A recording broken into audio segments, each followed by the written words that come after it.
future of the party. If I win and somebody wants to run against me, I call my attorney general. I say, listen, indict him. The Republican Party is at a crossroads.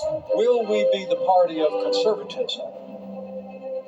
Or will we follow the siren song of populism, unmoored to conservative principles? Will the GOP back Donald Trump's return to power or find a new path forward? I'll talk to Republican Senator Bill Cassidy of Louisiana, one of the 7 Republicans who voted to convict Donald Trump. Plus, backing Biden, my wide-ranging interview with California's Democratic Governor, Gavin Newsom. Why do you think only 24% of Americans want to see Biden run again? To me, the polls mean nothing until we get out there and we make our case. His thoughts on his party, the 2024 election, and his own presidential ambitions. I think we need to move past this notion that he's not going to run. President Biden is going to run. Time to move on. Let's go. And gerontocracy. As questions grow about their fitness for office, America's aging leaders refuse to exit the stage. I'm going to finish my term as leader, and I'm going to finish my Senate term. I've made my decision in favor of winning. Why are Washington's octogenarians ignoring the call from voters who believe they are too old to serve?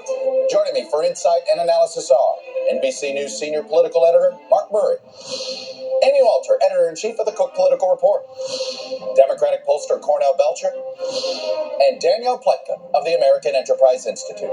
Welcome to Sunday. It's Meet the Press. From NBC News in Washington, the longest-running show in television history. This is Meet the Press with Chuck Todd. Good Sunday morning. As you may have heard, after 9 years and more than 430 broadcasts, today is my final Sunday in the moderator chair. To say that this has been the honor and privilege of my lifetime is an understatement. This is simply the pinnacle of political journalism and something my younger self never imagined. No matter how much of a grind the current political climate is, wearing me down on any given day, I still always have had a pinch me, I can't believe it feeling every time I hear my name introduced as the moderator of the longest running show in the history of television. In fact, I used to joke, my goal is not to be the last moderator of the longest running show in American history.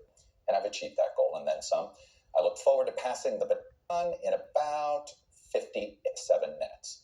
But in the meantime, we've put together a terrific program with a focus, or at least we're going to try to, on the future of both political parties.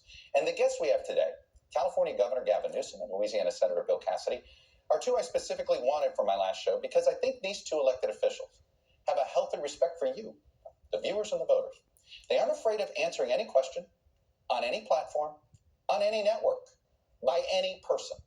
They accept the premise of a healthy democracy, which is that elected officials take a stand and then come on shows where they get questioned for their rationales and defend it. I'm a skeptic by nature, which also makes me inquisitive by nature.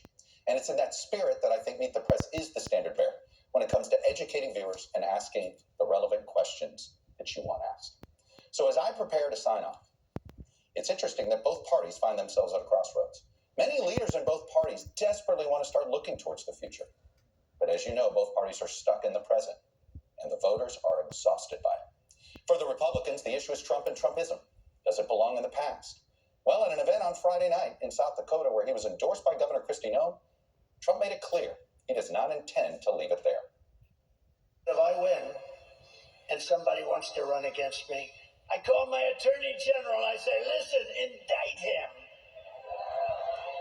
Well, he hasn't done anything wrong that we know of. I don't know. Indict him on income tax evasion. You'll figure it out. The Republicans in the Senate and the Republicans in the House cannot let this go on. For the Democrats, the issue, of course, is Biden's age. In a CNN poll this week, nearly 7 in 10 Democrats said the party should nominate, quote, a different candidate than Joe Biden. And it was the biggest concern among 49% of all Democrats. The biggest concern was Biden's age. Overall, just 28% of Americans say Biden inspires confidence. That's down 24 points from 2 years ago when he was just 4 months into his presidency. This week, the Biden campaign released an ad highlighting his surprise visit to Ukraine in February.